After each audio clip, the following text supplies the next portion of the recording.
It's Matchday 28 picks edition of the Premier League Gambling Podcast on the Sports Gambling Podcast Network is brought to you by Underdog Fantasy. Sign up today, use the promo code SGPN, and then go to sportsgamblingpodcast.com/dog. 10-hour bonus contest. 5 winners will receive shirts, hats, and a $50 SGPN gift card. We're also brought to you by Hall of Fame Bets, the sports betting research platform for parlays, player props, and game lines. Download the Hall of Fame Bets app or visit hofbets.com. Use code SGPN to get 50% off your first month and start making smarter bets today.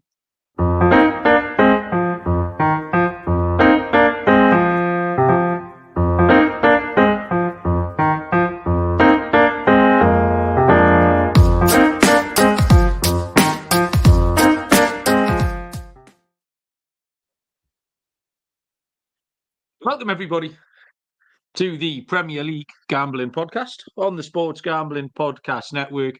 My name is Malcolm Bamford, coming to you upon time in the northeast of England. Today is, let's have a look, Wednesday, the 28th of February. We are here to pick over the carcasses of the FA Cup midweek slate of games and make some picks for Matchday 28 coming up this weekend. Saturday, Sunday, Monday in the Premier League. Joining me from finest Nottinghamshire is Mr. Barry Penaluna. Hello, Baz. How the hell are you? I'm all right. I'm a little bit hot here, hot under the collar. I just got out of the bath 10 minutes ago, and like you, I like an absolutely steaming hot bath to the point where I'm absolutely sweating out my pores. So I'm sitting here, I haven't quite cooled down from my bath yet. So feeling a little bit warm. If I'm looking a bit red in the face, that's why. What's your end bath game look like? So say you've been in the bath a long time. It's nearly time to get out. What's the protocol? What, like plug out, lay in the bath, or get out the bath? Yeah. When does the plug come out? When do you come out? And what do you do immediately after coming out? I'll take the plug out whilst still laid down with my foot, obviously.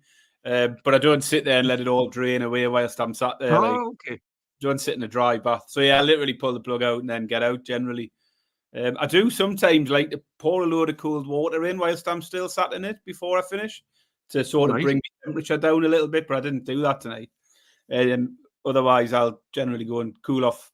I will lie down for 10 minutes, just to cool off. But again, not tonight. I was in a bit of a rush to get ready for this. Well, yeah, that you're saying you're cooling down thing. That's when you take the water out and still just lie there. I don't like That's that. how I cool down. And sometimes I'll laying in your own scum, aren't you? Well, no. Well, but you've been doing that for an hour anyway. Yeah. So now I always lay, and then I will have a lie on the bed for 10 minutes as well. Just star-shaped. Just let me knackers dry in that, in the cool evening breeze. Good chat, Baz. Plenty of people in the chat tonight who probably didn't want to hear any of that. Luke up the Oldham. What a win. Oldham are going up the ticks. Or do you want to say up the ticks for Wigan? I've probably offended him now. Callum's here. James Mafia. Michael, good evening. Lee, all right. Lloydo. I think that's about it. What's I going to say? So tonight, Barry, it's just been a horrible, horrible, horrible evening. It's just been an anatomy of a disaster on every single front. Like, bear with it, I'll try and because it all ties together. It's all kind of football related, and we've had this conversation before. I think once it started going wrong for me, then it was all going to go wrong. I just knew that shit was going to happen. So, I had to take the kids' football training night, Barry, which I don't do anymore. But they were short, and they were going to have to go without a training session. So I said I would do it. I don't like it. I don't enjoy it. I get a bit stressed by it. So that put us in a bit of a huff anyway at 7 p.m. As the session was going on, I then got the news that Newcastle had drawn Manchester City in the Cup, which put us into even more of a wild rage. Finished the session, got home. As you told me, Celtic were 3-0 up. I put out a nice little YouTube short today, giving Dundee on the handicap, which I'm sure everybody enjoyed. 7-1 that finished, so I missed that by an absolute mile. And then it was the results were horrible and the fashion in which they came. So I lost all my picks, but I think unluckily Chelsea last minute winner horrible, But I think Leeds were live. Like we took Leeds at 3-1 to qualify. Man United last minute winner, always horrible. Forest are well and truly in the game. I think it was a good pick as an underdog. And then fucking Liverpool swearing, sorry. Southampton, half a goal in the first half, handicap. Southampton missed chance after chance after chance after chance. Liverpool score 44th minute, massive deflection to do me out of that as well. So, yeah, just the anatomy of a disaster, Baz. And once the first domino had gone, which was me having to take kids' football training, the last domino was the last-minute winner by Casemiro. So it's just one thing after another, Baz. Yeah, the only thing I got right this week was Liverpool. I took Liverpool in a handicap, didn't I? Just said I wasn't really concerned which lineup they put out. You know, they were getting the job done, and I was convinced Southampton wouldn't be that bothered about it. So, yeah, I did take a positive pick. I got a bit of stick. Someone on YouTube this week said too much Liverpool hate on this podcast. I assume that was related to me. That's it. To be honest, Matt, we've talked about this before. We hate everyone, right? Arsenal get just as much. Yes, exactly. United get just as much shite.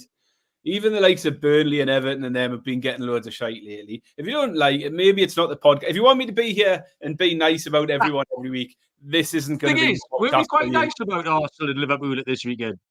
I thought I was all right. I had a little rant about Klopp being a bit of a tit again, but other than that, we said we were reasonably happy to see them do Chelsea out of that final in the end. But I just don't. I didn't. Yeah, I had a bit of a moan about the whole Klopp's kids thing in it because they're all adults, Malcolm. I don't know if you know that. There wasn't a single child on the pitch. But no, I took Liverpool tonight in the handicap and it came off in the end. You said to me before you sort of wanted to wait to see the outcome of those two games tonight, in particular, Man United and Liverpool, to see whether it sort of helped out anyway. And personally, I just don't think it did. Obviously, we'll come to that when we get to the games. So, yeah, poor night for me as well. The Liverpool game come off in a bit of a mixed bag. We started well. We both nailed the Coventry game. You said Coventry win to nail. I said Coventry win both halves. Man City game, I took the over 3.5. That hit in the first half. And then, as I say, tonight was a little bit of a damn squib, really. So I did just say sometimes the FA is not always our FA Cup's not always our finest stuff, is it? I thought tonight, Baz, I'd make them again. Because you pick a worse 5-1 shot than that tonight and 3-1 to qualify. You'll pick a worse dog that gets beaten the last minute than Forest. 44.5 minutes. Southampton should have won that pick. That was unlucky. And then we picked the draw in Wolves Brighton, which finished one. I've actually seen not a bit of that. I watched a little bit of Green Box for a little while, but that was about it. Lee said he did Dundee plus 3 in the handicap. That was 6-0 at half time to Celtic as well. Thing is, Simmers messaged me about that, and I said I'd much rather lose 6-0 than Liverpool chinning me in the 44th minute with a deflection. Like, if you're going to lose, you might as well lose absolutely spectacularly. Like, and the YouTube short thing, Barry, I'd just like to point out, it was you that jinxed it because you broke my run. So you mushed the entire thing. You got in the cogs of what was a perfectly fine system. You broke it with a shit Tuesday night pick, and then that left me high and dry for Wednesday. So I thought I'd get the blame for that. But anyway, you can try again tomorrow. See what you can find tomorrow and chuck someone on the YouTube shorts for tomorrow. I'm sure you can get back to form, Malcolm. I mean, it's a good time to point out again that we are putting out more short stuff and clips and highlights from the podcast so that if people want to dip in, obviously listen to the main show, listen to it all. But then when you want to dip back in on a daily basis and try and remember what we've had, we're now putting out sort of highlight picks for that day and short videos. So there'll be plenty more of that over the weekend, trying to keep it as busy as we can. And we appreciate everyone giving all their comments and their likes on that sort of stuff. So keep it up. The YouTube short thing, Barry, has caused me another problem, and that it's become, having done something every day, it's become starkly aware how very few clothes I own and how very rarely I change them. So I'm going to start. I noticed that today. I did notice in our shorts you've got the same MLB. I've got the same clothes on every day. I don't generally wear this all day long, but when I come to do the podcast, it's cold in the kitchen, so I always pull the hoodie on. So I might look like I never take this SGPN hoodie off, but I generally don't wear it very often. I've changed my hoodie and my hat tonight. I've got taken my Jets hat off, in my MLB gambling podcast studio, just so I look a bit different on a clip. But I also, the final nail in my coffin tonight, Barry, was, as you know, like Bob plays for sort of 3 different teams. There's a couple of fixture classes at the weekend. And he's been picked for one game on Saturday, but not another game, where some of the lads had been picked for both. So, of course, I've kicked off like a tit about him not being selected. And it turns out I hadn't ticked the box to say he was available. So, proper wanky parent behaviour. The sort of behaviour that I absolutely abhor in other parents, that you probably get, Barry, of other parents, and you think they're a tit. I engaged in that tonight. I did message the coach and said, oh, shit, I've just been slagging you off to Kristen, and it turns out I hadn't ticked the box. So I came clean and told him I'd been slagging him off, and it was my fault. So that was the final nail in my coffin tonight, Barry. I had an absolute shocker. Frank Gallagher. Frank, I've got Shameless on the telly tonight, Frank. Little bit of a name game. Frank said hello. Frank had a nice winner at the weekend, I think. I can't remember what it was, but I remember seeing the screenshot. So, hello, mate. How are you? 0-0, wasn't it? He had a big lump on the 0-0 in the Chelsea-Liverpool game, didn't he? Oh, that was the one, yeah. Go on. Before we do the picks, Malcolm, I've got a couple of different discussion points for tonight. Oh, good. I've got one as well. I like this. Football related, but not related to what we've just seen or anything. The first one was penalty shootouts, and how we can make them a bit more interesting. Okay, this should be good. Do they need to be more interesting, Barry? I've never heard anyone complain that penalty shootouts are boring. I find them a bit predictable, Malcolm. Like, people just step up, and some of them score, some of them miss. You just know that. Right, okay. Eventually, listen. But I'm all for innovation. I reckon we should get the coaching staff involved. Like, to take one. Yeah. The managers should have to take the very first penalty, or maybe he's going goal for the first penalty, just to open it up a bit from the start. It'd be nice to see the likes of sort of Roy Hodgson sort of stepping up to the spot and seeing what he can do, or, you know. What about one supporter? Jurgen Klopp throwing the fist pumps out after nailing the first penalty down the bottom corner or something like that. Yeah, I think we should get the managers involved. Why should it be just the players? Supporter would be all right if you pull the ticket out the hat and say, right, row C. It's another good shout, aye. There's ways we could mix it up and just make it a bit different. We're talking about bringing blue cards into the game. Let's just fuck shit up right across the board. So that was the first one. And the other one was a discussion point that came up in a TikTok live a long time ago, and I meant to bring it up on here and I didn't. Someone asked me the question, so I'm asking you the question. If you found out tomorrow that all football that we have watched over the years had been scripted in the same way as WWE wrestling is, would you still watch it? Would I watch it in future? Would I watch? Yeah. I mean, well, how would you feel about that? And then how would you feel going forward? Would you jack it in, or would you carry on? Nah, yeah, I'd be furious, and I would jack it in. Yeah, I think I'd probably jack it in, like. But yeah, if you heard a rumor, like, do you think it is? I'm not sure. If Liverpool win 4 trophies this season, it definitely is. But just a discussion. But I just wondered how you'd feel about that. I mean, it's still. I don't really like it anyway. Still sort of bugs me a little bit how grown men can really enjoy WWE wrestling, knowing it's all just true. Or try and call it a sport or anything like that. There you go. It was just a thought for the night, Malcolm. I just thought I'd ask how you feel about it. But that's we leave that with the listeners. I had one discussion point which came out of watching Forest and Man United when they cut to the crowd. And Mark Battenberg, the Nottingham Forest referee analyst, was sitting there. And my question is, Barry, what the fuck's all that about? What's his job? I don't know. What? Eh? It's bizarre, isn't it? I don't get it. Analyst. If you know any of our American listeners who don't know, Mark Battenberg, who used to be a Premier League referee, he's a proper peacock of a man. He's from up here. In fact, he only lives about a mile down the road. I've seen him a couple of times out and about. You can tell he's a tit. He would be right with it. You know, he's got the tattoos on his arm bars of the big cup finals he's done, the European Cup finals and stuff, which is a massive, massive red flag. And then I seen him at the cricket ones down at Durham, down at Chester Street here. And he just had a very, very tight top on, which again is just an immediate warning sign, isn't it? Yeah, so he's just a bell end of a man. But why is he the? What's his job? What's he telling? Going in tomorrow? Generally got no idea. Like how many times a week does he go and speak to Nuno Espirito Santo and say, "Oh, I've got some info on the referee for this weekend," or I don't get telling it. Him how to cheat better, or does he just sit after the game and review things and say, "Oh, you should have got a penalty there, mate. You were a bit unlucky," or "Oh, you got away with one there." I don't know what he does. I don't know why a club needs a referee analyst. It's absolutely bizarre. He's also the referee on Gladiators now, isn't he? He is, yeah. So yeah, he's always had a wannabe celebrity thing going on.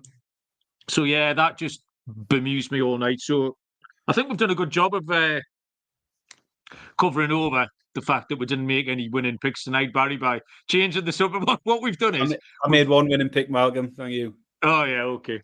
We've created a diversion, Baz, so the people won't remember now. Beautifully done. Congratulations. Who cares about the FA Cup anyway, Malcolm? We've got Man City away. Fuck the FA Cup. What was the We'll cover it. We'll give the draw out just for anyone who has missed it. Manchester City will play Newcastle United. I can't even remember the rest. Is it Man United will play Liverpool? Or is that at Liverpool or Man U? I don't know. I think it was at I think it was a Liverpool. Chelsea play Leicester City and Wolves play Coventry in the quarter-finals. So in a few weeks' time. I think it's the back end of March, so we'll look forward to Newcastle rolling over Man City. Lee's given us boots on the wrong feet for penalties, which is not a bad shout. Although, to be fair, if it was Burnley, Lee, we might not know if they've been using that technique all season. I've found this slate of Premier League games really hard, Barry. And maybe I think it was just the fettle I was in after the weekend. You know, when things aren't going, we've said before that your mood can affect how you're picking stuff. But anyway, we'll discuss it and maybe some clarity will come through talking to you. Let's talk first about Underdog Fantasy. It is the easiest place to play fantasy sports and the fastest growing fantasy app in the industry. They've obviously changed this advert. I probably should have read it first. So the pick'em game, you can pick your favourite players and have a high or lower stat total. You can win up to 100 times your money. So just pick between 2 and 5 players and build your pick'em entry. So I like all of that. Sign up today with the promo code SGPN and get your first deposit doubled up to $100, as well as an instant pick'em special. Visit underdogfantasy.com or find them in the App Store. Don't forget to register with our promo code. That's PLGP to get your first deposit doubled up to $100, as well as an instant pick'em special. Must be 18 or over, present in the state where Underdog Fantasy operates. Terms apply. Concerned with your play, call 1-800-522-4700 or visit www.ncpgambling.org. And the network here, SGPN, teaming up with Underdog to give you even more of a bonus. Sign up between now and the end of the month. 5 winners receive an Underdog hat, Underdog shirt, and $50 SGPN gift card. Sign up today using the promo code SGPN and go to sportsgamblingpodcast.com/dog to enter the contest for your chance to win. Right. Saturday, 3 o'clock. So we've got no Friday night game. We've got no Saturday lunchtime game. We go to Saturday, 3 o'clock. The first game off is Brentford taking on Chelsea. Brentford were 2-1 when I looked at these yesterday. They've drifted a little bit out to 21-10 plus 210.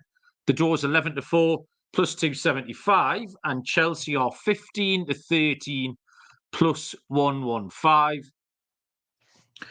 Really, really hard. This entire slate, Baz, actually, looking at the form of last week's down the board, I thought the form's pretty reliable. And I looked at we often look at the XG numbers, but I looked at the XG fairness this week, Baz, which will tell you if the result is kind of what it should have been. And most of the games were. So actually, I thought the form you can kind of take and you can rely upon it. The one that wasn't really was Man United Fulham. They reckon Man U should have turned Fulham over. But I watched that game. I'm not sure where that came from. And Everton got away with it. But really, the form looked pretty reliable last week. Brentford played okay in spells against City last week. And then they played okay in spells against West Ham, but only after starting 2-0 down. So I'm not really sure what that means. Do you give them credit for performing, having had such a terrible start, or do you sort of take credit away from them for kind of only performing once the pressure was off? Like, it's not really easy to say. And West Ham have been in poor form. So they did concede 4 goals. They had a decent effort against Man City. That 1-0 against Man City is the outlier. There's been tons of goals again in these Brentford games. 8 out of 10 have finished over 2.5. 7 of those finished over 3.5, and 4 of them were over 4.5. 1 of them was over 5.5. All had both teams to score. So goals, goals, goals, and right up the ladder. You can't bet Chelsea at 15-13 in the same way you couldn't bet them tonight at what were they, 1-2 or whatever. Took a 90-odd minute goal to be the championship side. But again, goals in their games. We had the 0-0 in the cup final last week. Having to put a line through. Tonight's game finished 3-2. Before that in the league, 7 of 8 both teams to score, 6 of 8 over 2.5. So the trends for both sides are a bet I lead off with all the time, Barry. I feel like this is my lead-off bet on the show. It's both teams to score and over 2.5 goals, which is 4-5, minus 125. I did say to you, Baz, just before we started the show, I feel like that's a lazy pick. I don't know why, because it's perfectly legit. It pays the same as any other 4-5 shot. But I made 3 of those picks, both teams to score over 2.5. And I thought that 3 was too many, so I actually forced myself into changing one because it just feels like a lazy shithouse pick. Like, if you can't pick something, go for both teams to score over 2.5. So I'm going to put my hands up to that, and I'm trying not to give it out. But 2 games, it seems like a giveaway, and this was the first one, Baz. Yeah, so I actually got close to going with Chelsea here, which surprised me a bit. But I was wrong to show a little bit of faith in Brentford on Monday, and they were well beaten. We're never really in it. Spoiled things for me a bit. And I just thought before that game, I thought they looked a bit more likely than West Ham to produce a result. But you look at their form now; they've lost 9 of the last 12. They've won only 2 in the 12 games. The recent win versus Wolves was their only clean sheet in 15 games, and it's quite odd actually looking at their form. Like, they've played Wolves 4 times in the last 9 games now, twice in the cup, twice in the league. So half of the form that I'm looking at are all games against Wolves. But like you, I've looked to goals, and as I've looked more at the Chelsea team total, because Brentford have conceded 2 goals or more in 8 of the last 10. And they've conceded 3 or more in 6 of those 10. They're hemorrhaging goals at the back. So even though Chelsea have been quite wasteful all season, I think they might be able to do some damage here. Whether they win the game or not is another matter. But they don't need to for me. Chelsea aren't in great form, but they did hold Liverpool to a draw in 90 minutes. They held City to a draw in 90 minutes. So they're unbeaten in 4. They had the wins over Palace and Villa. In both of them games, they managed to score 3 goals. Tonight, they've managed to score 3 goals. I think they can get on the score sheet here twice at least. So I'm going to take Chelsea team total over 1.5 goals at 4-5, minus 125. Okay, yeah, I like that, Baz. Brentford have been in terrible form, and like I say, Tony's made a bit of a difference. Wiss's made a bit of a difference. But that was kind of inexcusable because they only kind of played when the pressure was off. They didn't put themselves in the game at any point on Monday, and that is a bit of a red flag. They were in poor form before that. 3 o'clock Saturday continues with Everton against West Ham. Everton are 21-20 plus 105. The draw is 13-5 plus 260. West Ham United are 5-2 plus 250. Baz. Yeah, so Everton still with no league win in 2024. But they did manage to pick up 4 points this week, Malcolm. The big news this week was Chelsea getting the 10 yeah, we forgot to talk about that, didn't we? 10-point deduction is now down to a 6-point deduction, which moves them a little bit further away. So a little bit of positivity for them at the moment, but obviously still the cloud of another charge and possibly another 6 points might come at the end of the season. Who knows? 5 out of the last 6 games for Everton have gone under 2.5 goals. They don't score many. Only the bottom 2 teams in the league have scored less than Everton. And only the top 3 teams in the league have conceded less than Everton. So they're really, really tight at the back. Really struggling going forward. So it's no wonder that under 2.5 hits quite regularly.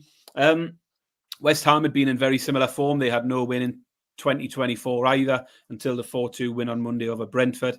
And maybe I've been captivated a little bit by that game, by fading Brentford in the first one and leaning towards West Ham here.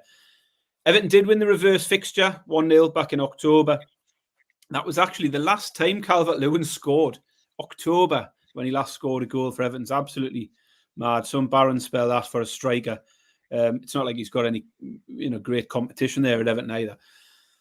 I don't like much about the fixture. I didn't like this one at all, but I just thought I'm going to go for the dog. I'm going to take West Ham. West Ham win might just be a big morale booster for them. The return of Paquetá will definitely be a boost. That was his first league game since Christmas. And West Ham's form is quite streaky. When they win one, they occasionally go and win two, and then they'll go on a run of 5 or 6 without a win. Think back to back-to-back wins not all that long ago against Man United and Arsenal, which was then followed by a terrible run. So I'm going to back West Ham to get a little streak. Second game on the bounce. I think they're an all right price against a team who can't win at all. West Ham to beat Everton 5-2, Malcolm. Paquetá is very, very important. Slick Rick mentions in the chat. Lenny's made it. Hiya, Lenny. How are you? I agree with you, Baz. If you were going to give me a tenner and force me to pick a side, I'd pick West Ham over Everton every day of the week. However, I didn't have to look very far here because I knew this was a system play. We've said repeatedly it's an overs league, and if the overs is approaching even money, you've got to take it. I don't care which teams. We've done this regularly in the recently with Crystal Palace against Burnley, Sheffield United. They're these dog shit teams who get in on the unders, and Everton are in that boat as well. But West Ham just come off a 4-2 the other night. Like, Everton will score their one goal that they always score. Someone will bundle it in at the back post with their arse. So I looked at the over 2.5 price, and I didn't go any further. It's 11-13, Baz. It's -117. It's an overs league, so I'm happy to take that on any game in the Premier League that you wish to give me. I like that. I don't mind. As you say, you point out, I done exactly the same last week with Crystal Palace, Burnley, which when you look on the face of it, two struggling teams, you think lean to the unders, but anything over evens at the moment. Well, when 8 out of 10 games every week are hitting over 2.5s, and 1.5s are hitting pretty much every game. You've always got that chance. So yeah, I don't mind that at all. Cree has joined us in the chat. Cree, good to see you. Cree is all over the algorithms. Love it. Next up is a 3 o'clock kickoff between Fulham and Brighton and Hove Albion. Fulham are 7-4 plus 175. Brighton 13-5 plus 260. Sorry, the draw 13-5 plus 260. Brighton 13-9 favourites. Plus 145 for Brighton. Fulham were excellent at Manchester United last week. Fully deserved their win. And the home form's good as well. They've won 7 of their 13 games. So I think 7-4 is a really fair price on them. So Brighton are favourites, but I think the prices are wrong, Baz. They've only won 4 of 13 away games. They've got 1 away win in the last 7, which was against Sheffield United, so it doesn't count. They've got turned over again tonight. And I know that Wolves and Brighton kind of played half a team each tonight. They didn't make wholesale changes. They made some, 4 or 5. But just at the prices, you've got a team in form, coming off a good win with a good home record against a middling team with a poor away record. You've got to take Fulham. I just think the price of the wrong. If anything, it should be a match. It should be 6-4 each of 2, but it's not. Fulham is 7-4 plus 175. So I'll take the home puppy, Baz. Right. Well, I don't need to talk about any of that. I just need to talk about corners, Malcolm. Fulham have been the golden boys for me on corners, haven't they?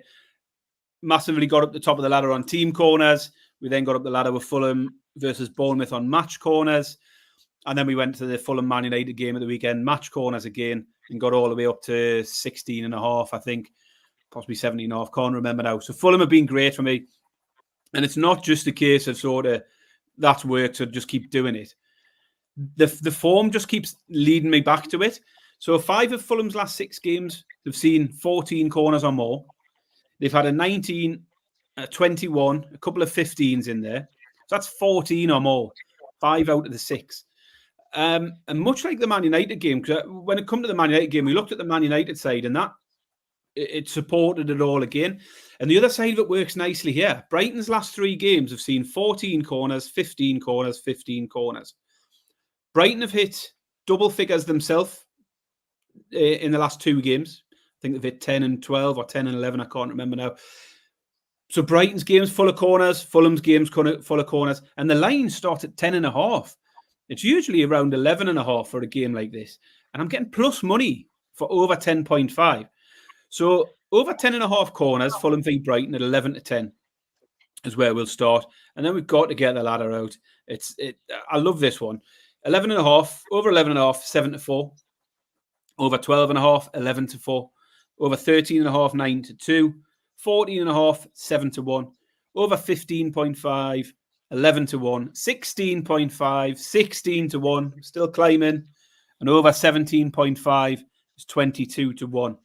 If you want to go higher, that's as far as Bet365 go. Over 17.5 corners, Fulham v Brighton at 22-1. If you want to shop around, I know Sky Bet will go higher. They'll give you around 30-1 for 18.5 corners and 40-1 for there to be 20 corners in this game. Fulham games have hit the 20 a couple of times this season, and both teams are full of corners at the moment. I just think it's a really good one. The starting point at 10.5 looks really, really generous at 11-10. That's my main pick. But yeah, let's get all the way up the ladder here. The viral phenomenon that is Baz's Ladders didn't let us down, Baz. Thank you very much. We move on. Once I've told you about Hall of Fame bets, win bigger by betting smarter this NBA season with Hall of Fame bets, the sports betting analytics platform for parlays, player props, and game lines. Research every NBA and soccer bet with historical stats and data. Put all your legs into the optimizer tool.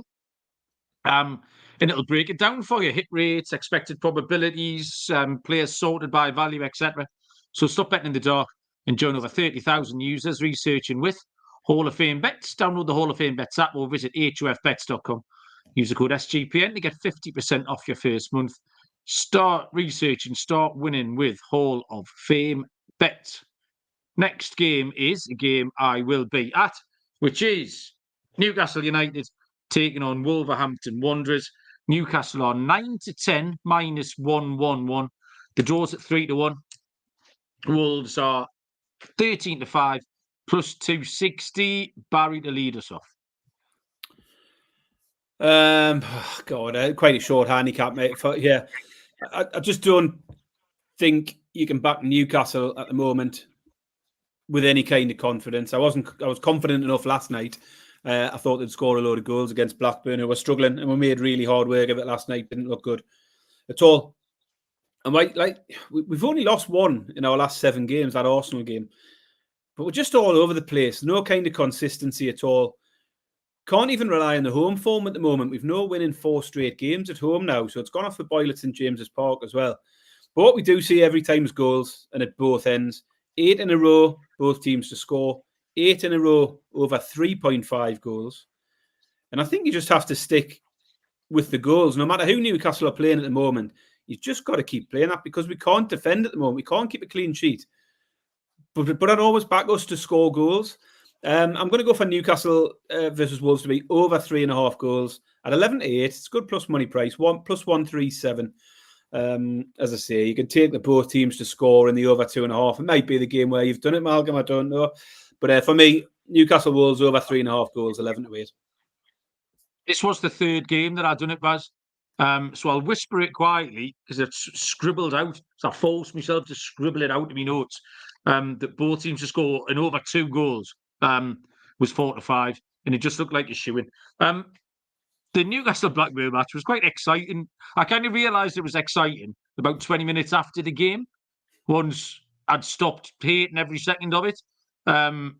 If you were a neutral, there was loads of fun because it was end-to-end. There was shot, save, cleared off the line, crossbars, all sorts of stuff, and then a penalty shootout. What is evident is that at no point have Newcastle got any control over what they're doing recently. So sometimes they win, like they did at Forest, and sometimes they lose, and sometimes they've drawn, like they have done against Luton and Bournemouth. But it's all a complete accident, because they could have won against Luton and Bournemouth, and they could have lost against Forest. It's all over the place.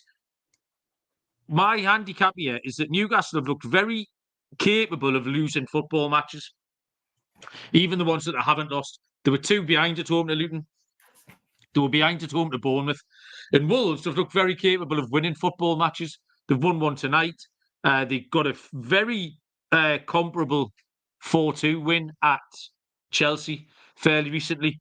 So with those two things, I'm going to take Wolves, Baz. Call it a reverse mush if you want, because I'm sick of going up the road and watching us not win. But I'm going to take Wolves at 13-5, plus 260. They've got players who are going to cause us all kinds of problems. And we have been flirting with a bit of a disaster at home recently. So Wolves might just catch us at the weekend. I'll take Wolves as the away underdog. Next up is 3 o'clock. We carry on with Nottingham Forest against Liverpool. What we got? 1, 2, 3, 4, 5, 6 3 o'clock kickoffs on a Saturday. Old school. Nottingham Forest are 5-1. They've drifted half a point since they lost to Manchester United earlier on.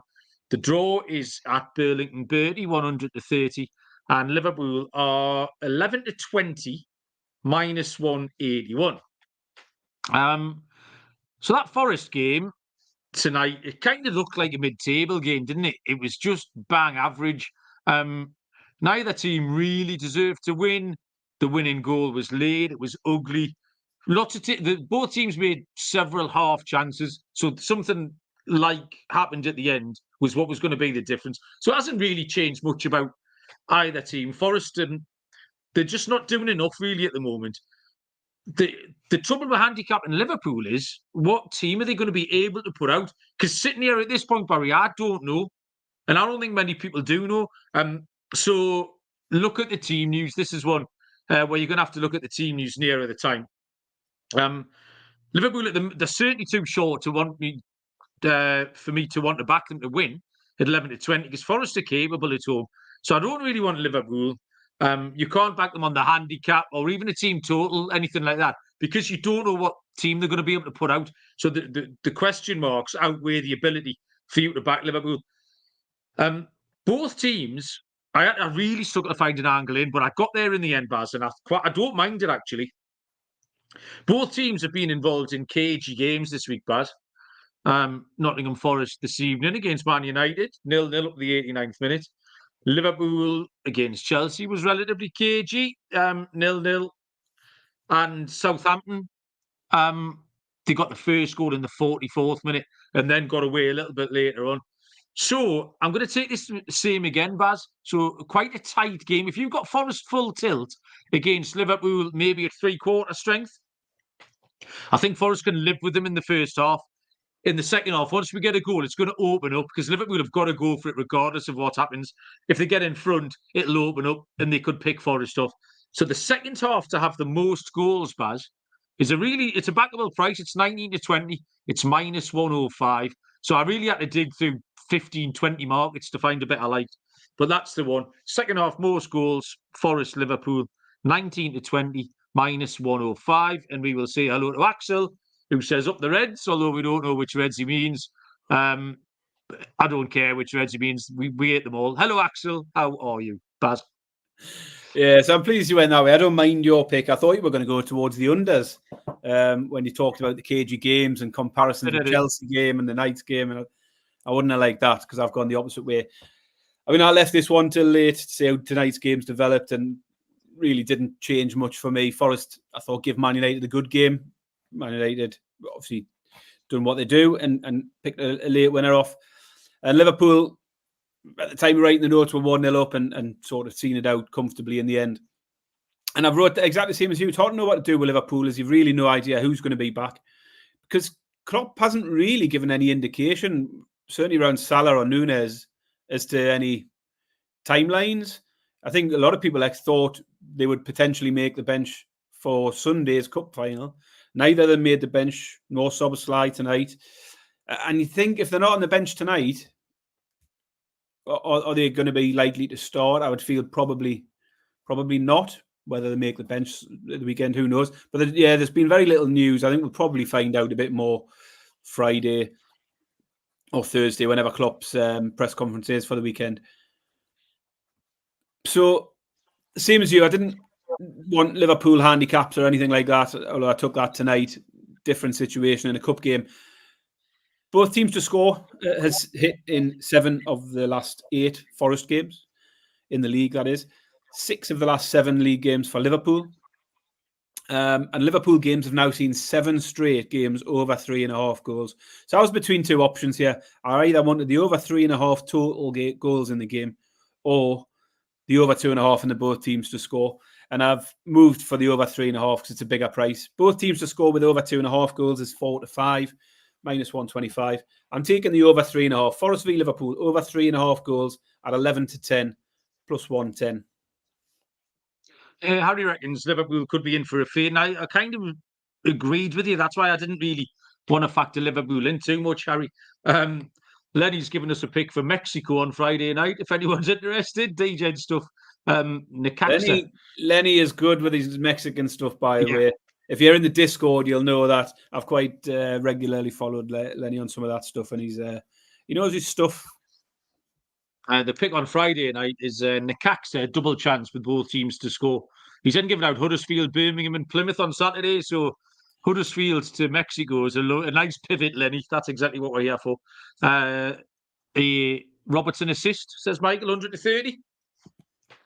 They are good at the old set pieces, like you're right. Free kicks and corners. So Robertson swinging one of them in for Van Dijk to nod home. 100-30 makes sense. Next up is the final 3 o'clock Saturday game. Tottenham Hotspur taking on Crystal Palace. Tottenham are 1-2, minus 200. The draw is 130 plus 333. And Crystal Palace are 11-2 plus 550. Tottenham lost their 5-game unbeaten run last time out when they lost at home to Wolves. And they've won 9 and lost 4 at home. Tons of goals, over 2.5, and both teams to score 8 in a row. Palace up to 13th. Palace got into 13th. They've won 1 game ever in the last 30 years. How are they in 13th in the Premier League? They got the new manager bounce from, what's his name? Oliver Philip. What's his name? Oliver. We're not very. Oliver Glasner. Oliver Glasner. They got the old new manager bounce, and we even got a JP Mateta goal for me last week as well. So that little unknown with how Palace are going to play, and if there's still going to be a little bit of steady improvement behind Glasner, makes it hard to assess. The only way in has to be goals. Like I said, Tottenham were too short. They got turned over last time out, and you don't know what to get with Palace. So this is what I'm unashamedly taking the over 2.5 for both teams to score. This is the second one that I'm legitimately, because it's an unbelievable bet, I think, here at 19-20, minus 105. Palace have only failed to score once in the last 11 games, and that was the 5-0 hump and they got at Arsenal. So Palace will definitely score. Tottenham might nick a 2-1, but Palace might nick a 2-1. Either way, this bet cashes. Over 2.5 and BTTS, yes, in Tottenham v Crystal Palace, 19-20, minus 105, Barry. Yeah, we've got different thoughts on this one. 2-1 is no good to me here. Spurs have been a little inconsistent lately. 1 win, 1 draw, 1 loss in the last 3, and they've got no clean sheet in 8 straight league games.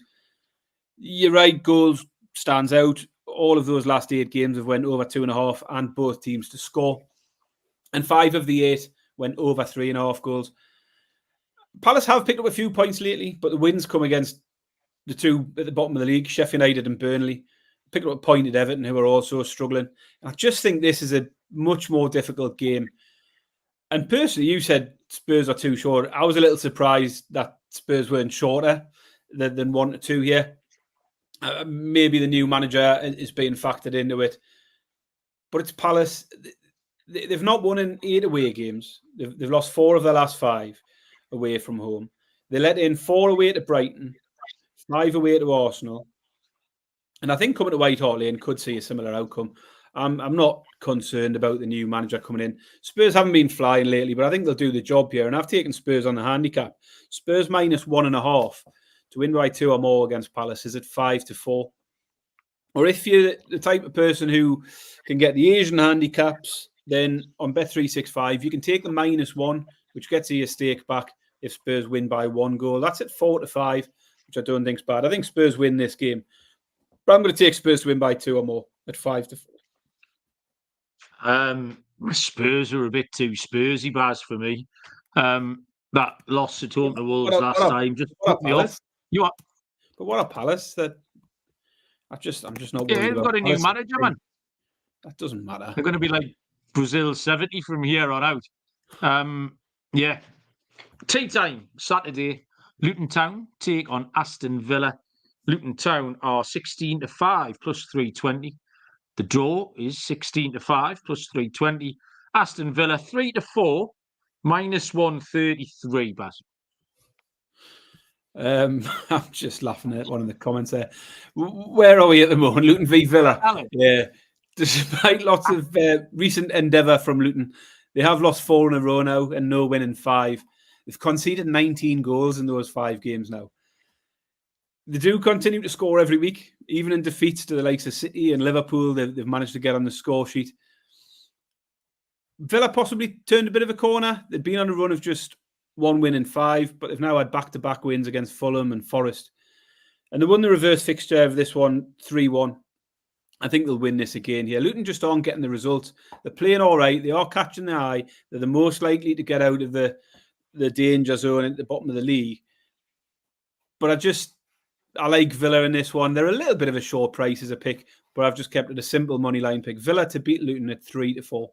I completely agree with Baz. I think that's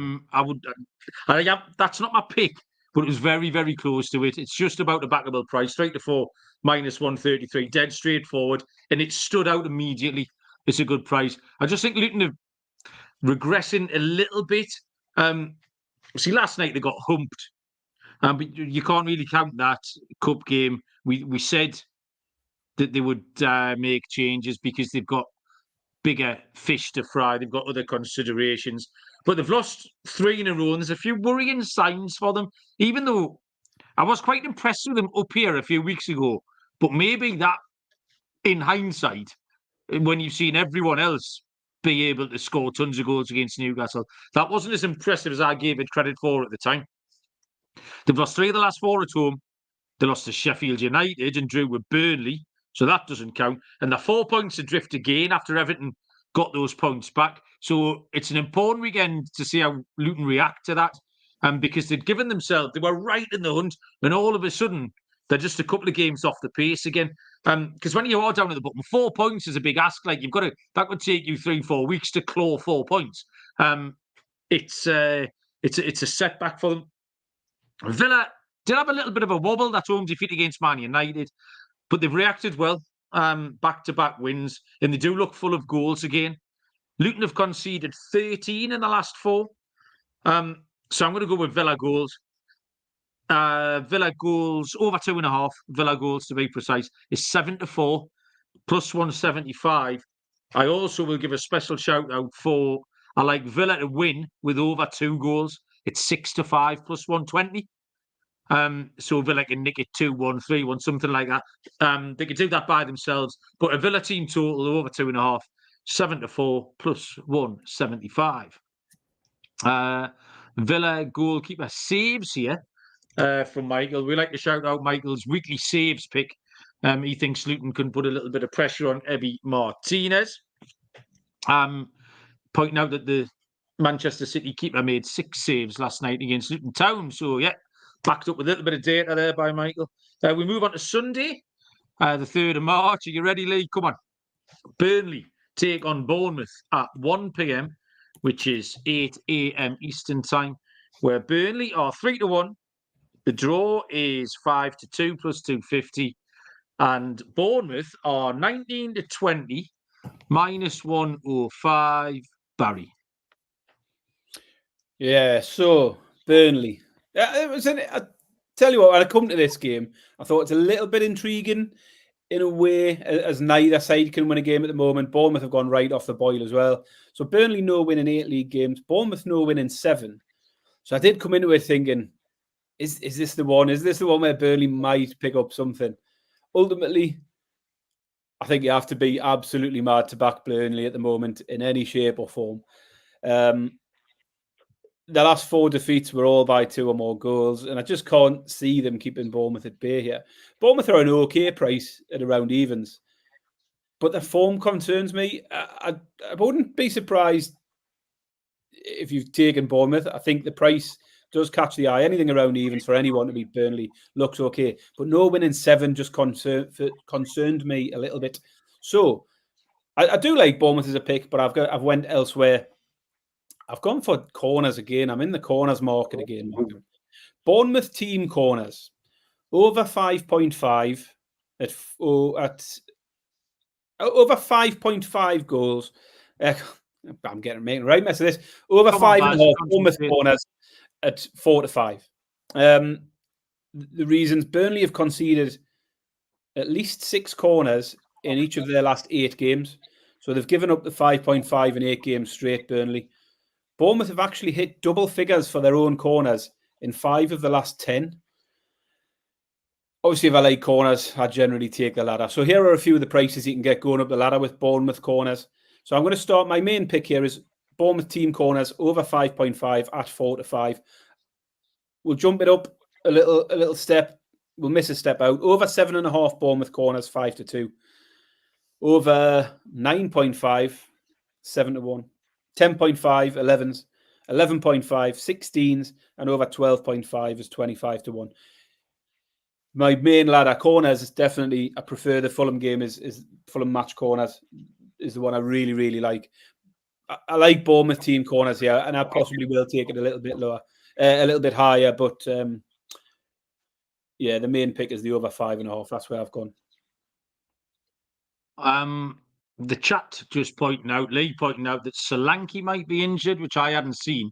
So I've just had a little look here, and currently 25% chance of Solanke playing, which would make a little bit of a difference, but I haven't factored that into my handicap, so I can't change it now. Quite a lot of these games, I've got half a page of notes for, Barry. Burnley v Bournemouth, I have got one word written down, Baz. Do you want to guess what that word is? Bournemouth is the right answer. Bournemouth. Any Premier League team that's even money to beat Burnley, as long as it's not Sheffield United, is plenty good enough for me. I can't get it. I don't know what Burnley are playing at. It's just gone so far the other way. It's not even funny. You have to take Bournemouth. I mean, Bournemouth have been lively as well. The results haven't been great, but they ran City pretty close last week. They were good against Newcastle. They've got some players in form. Semenya's looking good. I like what Bournemouth are about. And they're going to cause Burnley all sorts of problems, like Solanke or no Solanke. Bournemouth 9 to 10 or 19 to 20, minus 105. Lee's pick was the time of the first goal might be interesting. With Solanke being out, and actually he might have a decent point there, although his selection of midnight on Tuesday was a little bit OTT. Sunday, 3:30. Why is this on 3:30? You're fucking about with stuff. 10:30 Eastern Time. Manchester derby. Man City take on Man United. Man City are they've been nipped in here. They're around about 1 to 4 now, minus 400. The draw is 9 to 2, plus 450. And Manchester United are now out to 9 to 1. They were 8.5 to 1 when I handicapped this. So I don't know what the books have seen for Man United to drift out, got another half a point, but they're all the way out at 9 to 1, Barry. Oh, you want me to start with this one? I'm happy to. Was it you or not? Me, innit? Yeah, I'm off. I'm away. Let's go. Oh, okay, sorry. In my head, I feel like City have been struggling a bit lately, but then you look at their form line, they've actually only failed to win once in the last 15 games, and that was against Chelsea, which was a draw. I think it's just the fact they haven't been blowing anyone away in recent games. I've sort of getting this in my head that City are making hard to work things, but they're certainly hit their stride last night, putting 6 past Luton. Haaland hit another 5. It's only a matter of time before he puts someone for 6, doesn't he? To become the first player to do it. Man United themselves, I've put down just 1 defeat in 8. It'll be 1 defeat in 9 now after tonight. And they've won the last 3 straight away games in the league.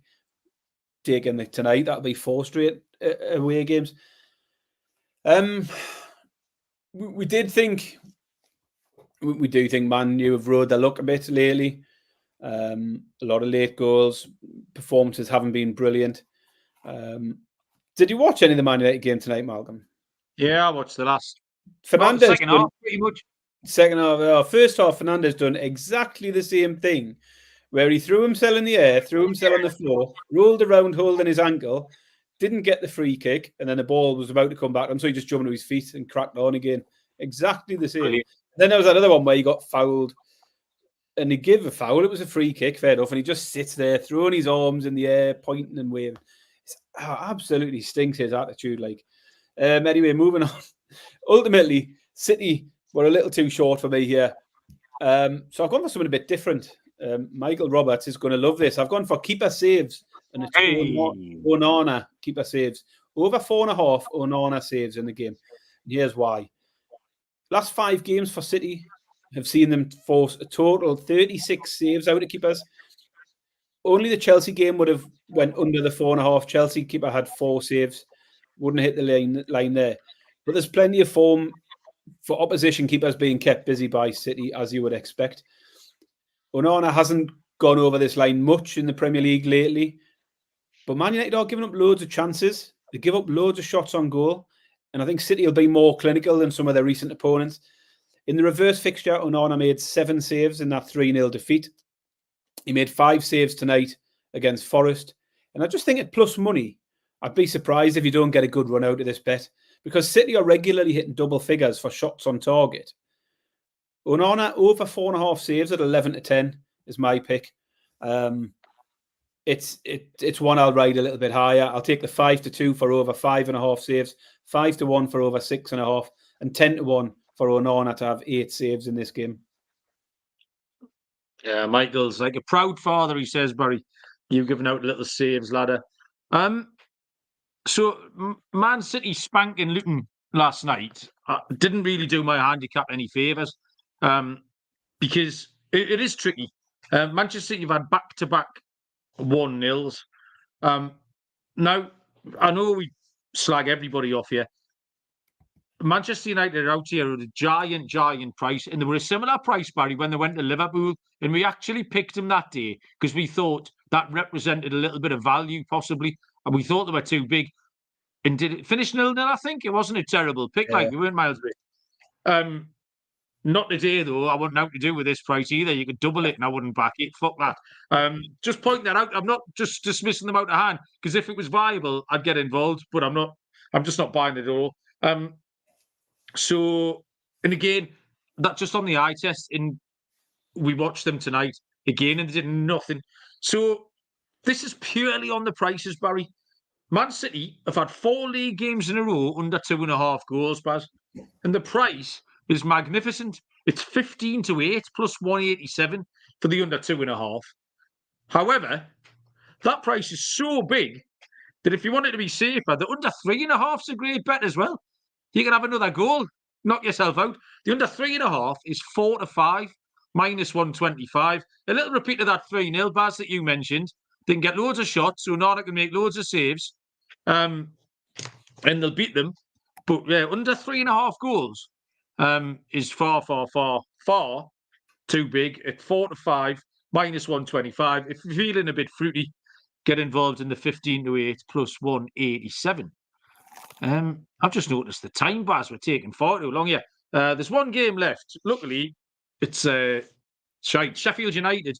On Monday night, this is Sheffield United taking on Arsenal. Sheffield United are 16-1, Bosh.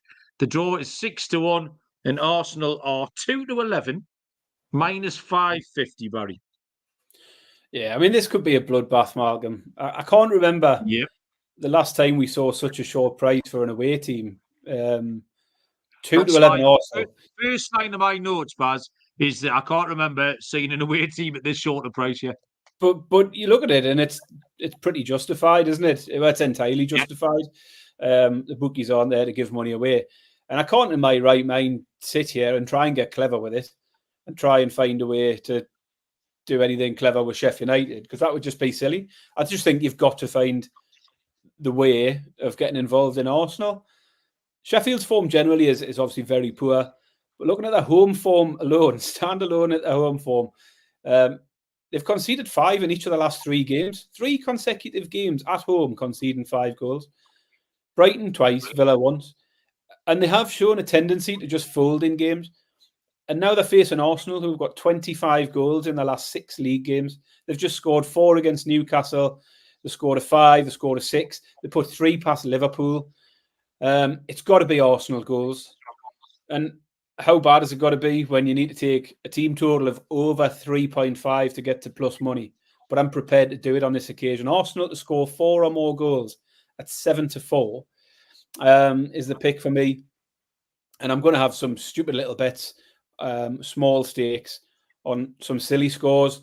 10-1 for Arsenal to score 6, which they did just a couple of weeks ago against West Ham. 25-1 for Arsenal to score 7, or 50-1 for them to do what Newcastle did at Bramall Lane and score 8. So yeah, the main pick for me is Arsenal to score 4, but you've got to have a little bit on those bigger ones because Arsenal are just in flying form at the moment. We saw, I mean, as soon as they got 2 up against Newcastle, I thought we could get hit for 5 or 6 easily that game. Sheffield United are a lot worse than us. It could be a bloodbath. So you're right, Baz. Those games that you mentioned, 5-0 at Burnley, 6-0 at West Ham, 5-0 at home to Palace. There is another common factor in that, and that's the nil as well. So as much as we're looking at Arsenal scoring, they're defending really, really well. They've only conceded 23 goals in 26 games. Sheffield United can very easily not score here. Really, really easily. There's nothing to recommend Sheffield United at all. The Arsenal have got a league high, Barry, 38% clean sheets so far this season. So I'm just going to take Arsenal to win to 0. They might just have a night off battering the Oppo and win it 3-2, 3-0. Did they go to Burnley and beat them 2-0 quite recently, didn't they? So a little result like that wouldn't surprise me at all. But I think the 0 is important. So Arsenal to win to 0 is the price of 5-6, minus 120. Baz, exotics? Yeah, so give me 1 second. Yeah, underdog for me, West Ham. Start off with the West Ham to beat Everton as an underdog at 5-2. Scorer. Got to go straight back to that Arsenal game. Take a pick of anyone from Arsenal. They're all over even money to score any time. So I'll have Saka anytime at 5-4. And 9-2 for a first goal from Saka. But I also like first scorer, Gabriel at 18-1, Saliba at 28-1. Because they're just getting a lot of goals from the set pieces at the moment, aren't they? Yeah. So 18-1 and 28-1 for Gabriel and Saliba. I have a couple of quid on each of those. Good chance. My accumulator amalgam, something a little bit different this week. I've had a couple of ladders. I've gone for some corners stuff tonight. So I'm doubling up the corners. The Fulham game and the Burnley game, both to be over 11.5 corners, 5-1 double. Then add in the Spurs game for a 10-1 treble. So that's Fulham's game, Burnley's game, Spurs game. Take them. The first 2 as a double, 5-1. Then the 3 of them for a treble at 12-1. The form for those teams involved going over 11.5 recently is brilliant. I really love that as an acca. I think the treble at 12-1 is brilliant. And because the form's really good for that, I'm going to take it a little step up. So I'm going to take the same treble, but for over 12.5 corners. So each of those games to have 13 corners is a 28-1 acca. So that's the Fulham game, Burnley game, and Spurs game. Over 13 or more corners, 28-1. Okay, Baz, fancy. I like that. Obviously, I need to mention as a weekly standing bet now as well. Over 1.5 times 10 fixtures, 4-1 this week. And the over 2.5 times 10 is 75-1. 75-1. My anytime goal scorer, I'm going to go right to the very first game and I'm going to take Ivan Toney. Chelsea have got no interest in defending at all. Ivan Toney, I watched him the other night. I think he's a bit of a tick, Baz. I don't really like his attitude. He postures, doesn't he? However, he's a very good footballer. He's got loads of good technique. I watched him quite closely, and he's going to be a handful when he's going to go to a good team. He looked really dangerous, and he can score all kinds of different goals, Baz, as well. He'll be on pens and free kicks in this game. So 5-1 first goal and last goal, and 8-5 plus 160 anytime goal scorer. Ivan Toney for Brentford against Chelsea. For my dog, just a little puppy, Baz. It's a little spotty puppy jumping around your front room. It's Fulham. It's 7-4 plus 175. The prices are wrong for them to beat Brighton. And I've written down here, I cannot build an accumulator for shit because I've tried. If you saw the amount of shit I've scribbled out here, Barry, I just can't do it. Everything I try to do is rubbish. And then I found one. And it's a good one as well. It's a half-time money line play, Baz. Aston Villa, Bournemouth, and Arsenal, all to be leading at half-time. That price is 17-2, Baz. It's plus 862. I can't even remember who Villa are playing. Oh, Villa are playing Luton, aren't they? So Villa will be beating Luton. Bournemouth will be beating Burnley, obviously. And Arsenal will be 10-0 against Sheffield United. 17-2 plus 862, half-time money line play. And I think, Baz, we've waffled on for ages, but we've made it to the end. You've got 2.5 minutes if you want to tell anyone anything. I had a milestone today, Malcolm, in my my New Year's resolutions. Still not back Man United. Still smashing the ladders. Broke the 2-stone barrier off this year. So fucking hell, good effort that, Baz. 2 stone in 2. But just before the end of February as well, stone a month. So yeah, on track. On track for that 10 stone off this year, Mal. Still a bit of a challenge, but good start. Yeah, well done, mate. Keep it up. Thanks, Baz, firstly, and thank you everybody who got involved. All the way back to Luke Oldham at the top of the show and everyone else who said hello. We do appreciate it. The comments and everything mean a lot and help us out on YouTube. So keep it up. Even the algorithm boosters, when everyone's just telling us that they're just doing it for the algorithms. It's fantastic and we appreciate it. I'm doing the baseball tomorrow. If you want to get involved in that, same time, I think. Me and D-Rock will be looking at the NL East. I'm all over this baseball season. Never been as confident. My misplaced confidence is at an all-time high for this upcoming baseball season. We're going to be millionaires. Absolutely can't wait. Thanks, everyone, for getting involved. We'll be back on Sunday night to have a look at whatever's going on next week. I've got no idea. Good luck with your picks. Enjoy the weekend. And we will see you down the road. Cheers.